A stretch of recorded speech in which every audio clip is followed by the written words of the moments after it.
Hi all, నా morning routine చూసేయండి. అయితే మాది రెంటెడ్ హౌస్, అందుకనేనండి కొంచెమే ప్లేస్ ఉంది, అందుకే చిన్నది స్మాల్ ముగ్గేసేసాను. మీరు టిఫిన్కి ఏం చేశారు? నేనైతే బ్రెడ్ తినేసానండి.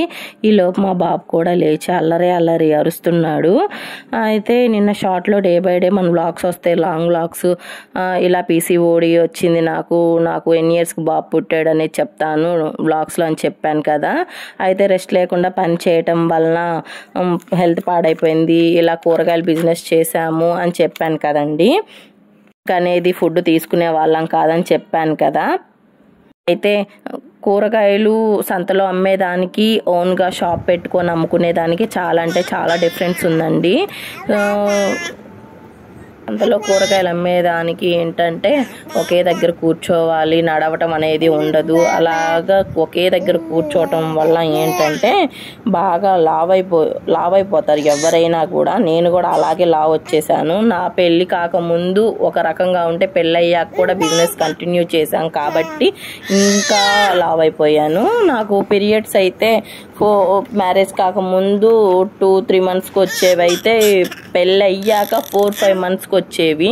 ఇలా ఏంటా అని డాక్టర్ దగ్గరికి వెళ్ళడం జరిగింది. వాళ్ళు చెక్ చేసి ఇలాగా PCOD అని చెప్పారు. ఒక దగ్గరికి కాదండి, చాలా హాస్పిటల్ తిరిగాను నేను ఇలా ఏంటా అని.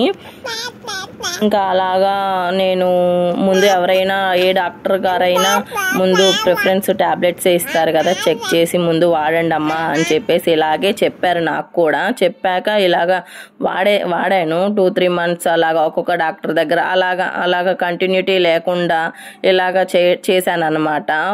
అలా చేశాక ఏం జరిగిందంటే ఇక ఫైనల్గా ఒక డాక్టర్ దగ్గరికి వెళ్ళాను అనమాట. ఆ డాక్టర్ గారు ఏం చెప్పారంటే, నీకు PCOD అనేది ఇంకా ఎక్కువైపోయిందమ్మా, నీకు ఆపరేషన్ చెయ్యాలి అని చెప్పారు. అయితే నాకు ఇక భయం వేసిందండి. ఇలా ఆపరేషన్ చేయడం ఏంట్రా బాబు అనుకొని ఇంకా ఆలోచించడం మొదలుపెట్టానమాట, ఎలా ఏంటా అని. నేను ఎక్కువగా ప్రిఫరెన్స్ బిజినెస్కే ఇచ్చానండి, అందుకే ఇలా జరిగింది. నెక్స్ట్ ఏం జరిగిందో నెక్స్ట్ లాంగ్ వ్లాగ్లో వస్తుంది, చూసేయండి. Thank you all. లైక్ చేయండి, షేర్ చేయండి, సబ్స్క్రైబ్ చేయండి. బాయ్.